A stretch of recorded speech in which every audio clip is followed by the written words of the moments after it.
With an Amazon FBA business, if it's a quality FBA business, and depending on the size, like the bigger the business, the bigger the multiple. So you're looking at a 32x to a 43x is usually within that range.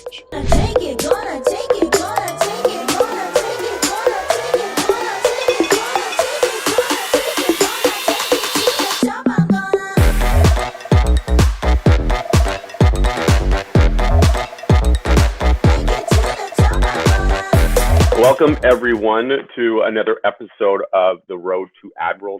Joining me is Greg Elfrink, CMO of Empire Flippers, where he helps people buy and sell profitable online businesses. We've worked with you guys in the past at other iStack events. We've done Sellers World Conference, iStack training, and more recently, you guys are a big partner for AdWorld. Now, Greg, I want to open the floor to you. You've come a long way from oil fields in Anchorage. How did you end up in Vietnam? So as you hinted at, I used to be oil field roughneck, and now I'm in Vietnam, hence why it's so dark in here. It's like 10 p.m. here. But yeah, I originally joined up with EF to become their blogger, essentially. I was writing all their blogs, doing all the SEO, and then just over time, it is built up and became bigger and bigger. I was employee number 4 or 5. Now we're closing in on 70 employees. So over the last 5 years or so, it's been a crazy ride. We used to sell like little 10, 20K businesses, and now we're about to close on our first 8-figure deal. So it's been crazy. That's amazing. Yeah, I mean, for people living under a rock, can you give a brief explanation of what Empire Flippers is and does? Sure. So we are a business broker specifically for online businesses. So if your audience is out there building an Amazon FBA business, an affiliate site, an e-commerce store, or even a software as a service, and they decide they want to go and exit that business, we help them connect with our buyers and investors, help them negotiate the deal and all that good stuff. So right now, we actually just did this. This is a really cool stat. So on our marketplace, on our platform, we have the buyers give us proof of funds. And if you take all of those buyers together, we have a investable liquidity of $750 million spread out across all the buyers on our marketplace right now. So yeah, a lot of our sellers have been very happy this year, actually. That's amazing. Congratulations. Thank you. I know in the past, I think it was at Sellers World, we discussed, you even spoke about pain points or the main advantages of going about it, of selling your business. And I know you're going to be discussing a little bit of AdWorld too, but what are kind of some of the biggest pain points that FBA entrepreneurs have that they're like, you know what, I'm just going to flip it. I need to get out of this. What is the biggest pain points people are approaching you with?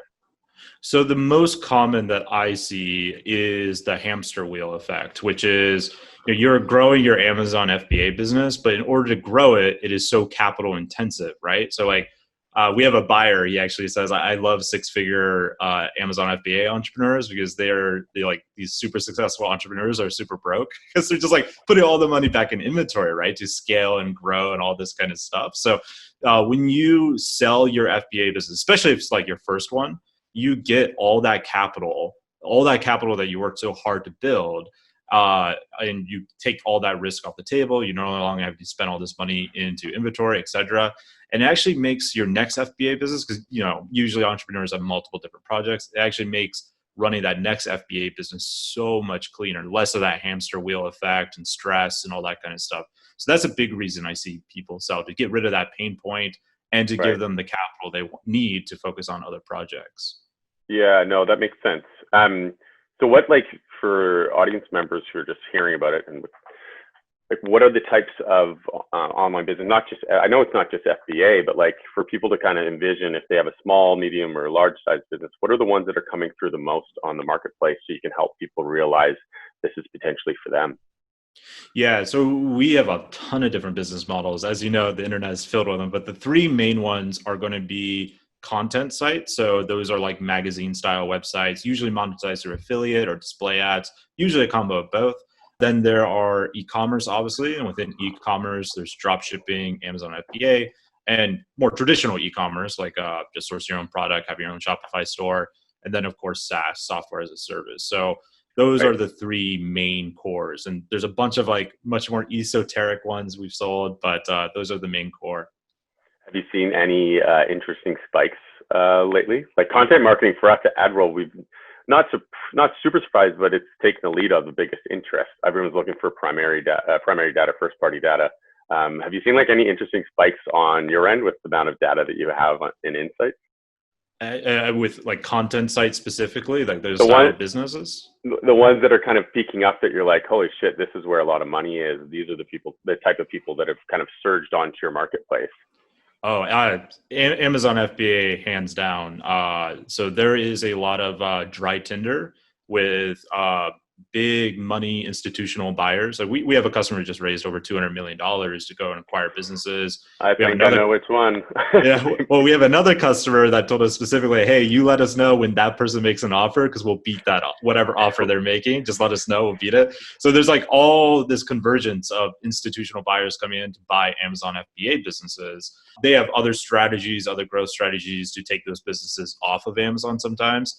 But that is probably where we're seeing the biggest money. And the combination of content sites, that demand for content sites are always quite huge. But in terms of institutional buyers really coming in and swooping up deals in the Amazon FBA space, great time to be a seller right now. Right. And like what kind of multipliers are people experiencing?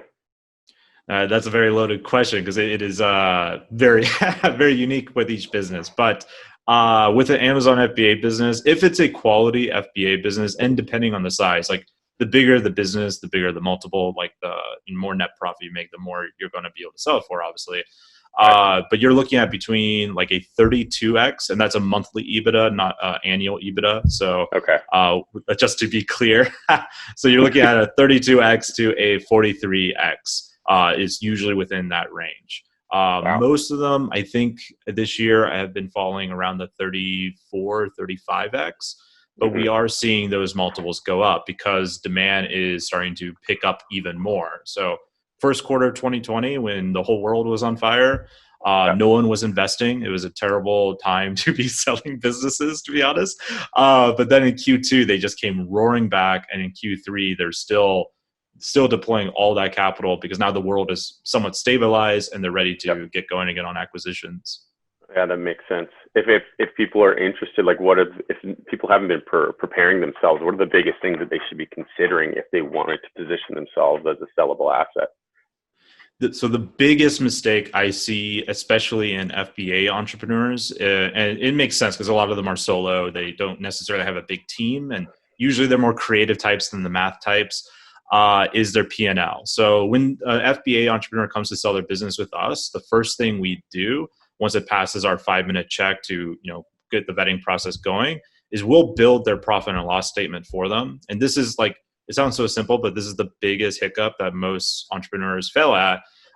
They do the accounting wrong, maybe they use cash or accrual or whatever. It's just like in a bad format. And when we are done making that P&L for them, sometimes they come to the horrible realization of like, oh, I'm making way less money than I thought I was, right?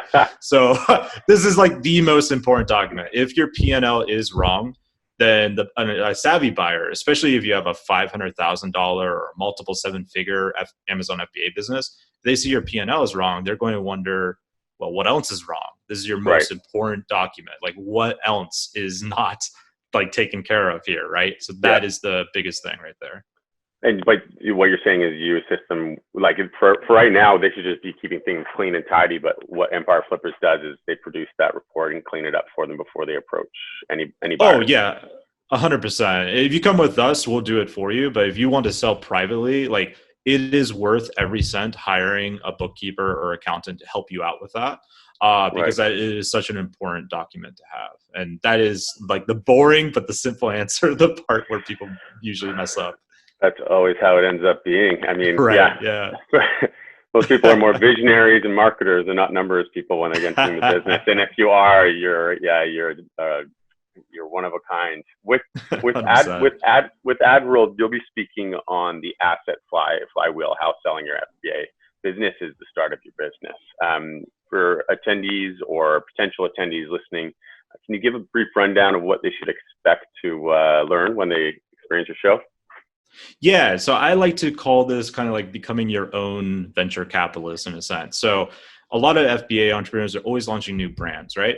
see these people that are raising money, all this kind of stuff, and like, man, I wish I could raise that money so I can compete in a much more lucrative or competitive market. Well, you can. All you have to do is build up these FBA businesses, and maybe you start in a fairly uncompetitive niche. You get it making a few $1,000s a month. Then you go and sell that business. You get to collect 80 grand, 90 grand, whatever it is. You take all that money and you put it into what I call the asset flywheel.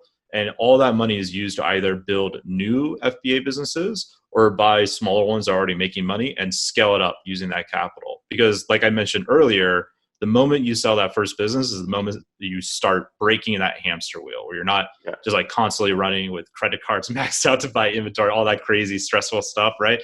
Because now you have the liquidity to make some real decisions in a more calm environment. So you get to raise your own war chest. I have friends that have done this where they've sold businesses with us up to $700,000. They ended up creating their own software, all sorts of cool stuff. So this is, I was just listening to My First Million with Sam Parr and Shan Puri, who both are speaking at AdWorld as well. And they had a whole episode dedicated to this practically. Different perspective, different way to look at it. But it's, like you said, a way that you can build your war chest and then also be able to kind of weather the storms that you're seeing with pandemics like COVID. Yeah. Awesome. Well, I know it's just short and sweet, Greg, but appreciate your time. I know we're excited to have you at AdWorld, and the audience members should be too, based off of what you'll be speaking on. So thanks again, and thanks everyone for listening. Excited to give a talk over there, so looking forward to it.